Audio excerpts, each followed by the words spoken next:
আল্লাহ ছাড়া আমাদের আপন বলে কেউ নাই। আপনি যাকেই আপন মনে করেন না কেন, আমাদের সম্পর্ক আছে বাবার সাথে, মায়ের সাথে, স্ত্রী সন্তানদের সবার সাথে, আমাদের হক আছে, অধিকার আছে, সব ঠিক আছে। বিশ্বাস করেন আল্লাহ ছাড়া আপন বলে আপনার কেউ নাই। এই যে গার্লফ্রেন্ডকে আপন মনে হয়, এরা আপন না।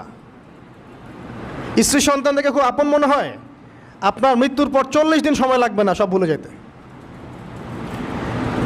পিতামাতা ভাই বোন সবাইকে আপন মনে হচ্ছে, পিতামাতার স্থান বাবা মার পরে, আল্লাহ রসুলের পরে, সেটা ঠিক আছে, কিন্তু আপন আল্লাহ ছাড়া তারা নন। আপনি তাদের মনোপুতভাবে নিজে প্রতিষ্ঠিত হতে পারবেন না, তারা আপনাকে চিনবে না। বললো সারাটা জীবন তোর পিছনে এত টাকা ঢাললাম, কি করলি? কিচ্ছু করতে পারলি না। আবার এখন যারা পিতামাতা হয়েছেন, সন্তানদেরকে আপন মনে হচ্ছে, দেখবেন এই সন্তানকে আপনি আপনার মনোপুতভাবে সম্পত্তি দিতে পারবেন না,